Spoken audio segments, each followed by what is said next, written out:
Business try कर रहे हैं। शाम को लड़का आता है, सांवले रंग का। सृष्टि को तो बिल्कुल भी पसंद नहीं आता।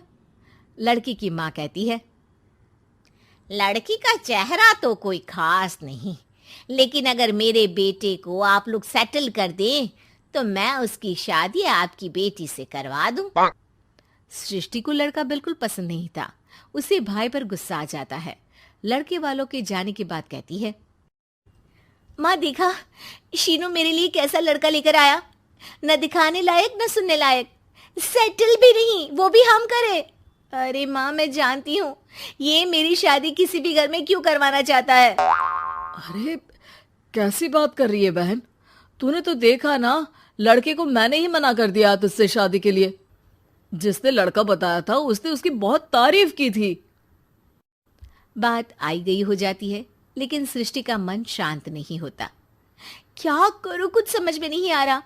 मेरी शादी हो गई तो ये लोग पूरी प्रॉपर्टी शीनू के नाम कर देंगे। मेरे हाथ तो कुछ लगेगा ही नहीं। तभी सृष्टि को आइडिया आता है। वो किसी वकील को फोन करती है। जी देखिए, अगर आपके मम्मी पापा का तलाक हो जाता है तो आपके पिता की आधी प्रॉपर्टी आपकी माँ के नाम हो जाएगी। फिर उसे वो किसी को भी दे सकती है। सृष्टि अब माँ को बेटे के खिलाफ भरती है। माँ, शीनू पर नजर रखा करो। वो जिस लड़की के प्यार में है ना, वो शादीशुदा है। यहाँ आएगी, सारा पैसा, रुपया, जमीन, जायदाद सब हड़प लेगी। पापा का भी हाल तुमसे छुपा नहीं है। ऐसा ना हो कि मैं और आप एक दिन सड़क पर भीख मांगे। हे भगवान, मैं तो जीते जी मर जाऊंगी अगर ऐसा हो गया तो। ऐसा हो गया नहीं माँ, ऐसा ही होगा। अभी समय है, आगे का सोच लो। मैं तो कहती हूँ पापा से आधी प्रॉपर्टी लेकर अलग हो जाओ। पापा की आधी प्रॉपर्टी भी हम लोगों को अगर मिल जाती है ना, तो अगले 7 जन्म सफल समझो। बेचारी माँ बेटी के कहने पर पति से तलाक लेकर अलग हो जाती है। सृष्टि अब पैसों से गाड़ी और अपने दूसरे महंगे शौक पूरे करने लगी। उसके दोस्त भी उसके पैसे इस्तेमाल करते।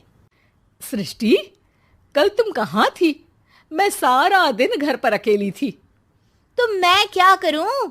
मैंने ठेका तो नहीं लिया है ना तुम्हें संभालने का। माँ को सृष्टि से ये उम्मीद नहीं थी। वो बैठकर रोने लगती है। वहीं उसका पति यानी कि सृष्टि के पिता आ जाते हैं।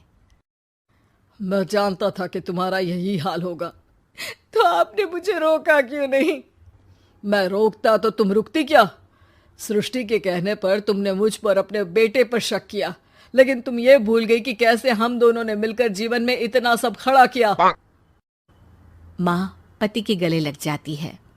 मुझे माफ कर दीजिए, मैंने आपकी कमाई का एक बड़ा हिस्सा गवा दिया।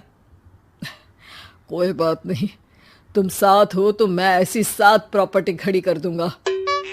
तभी वहां सृष्टि आ जाती है रोते हुए। माँ, मयंक ने मुझे छोड़ दिया। वो बोल रहा था जब तक मेरे पास पैसे थे तब तक ही वो मेरे साथ था। पापा, माँ, मुझे माफ कर दीजिए।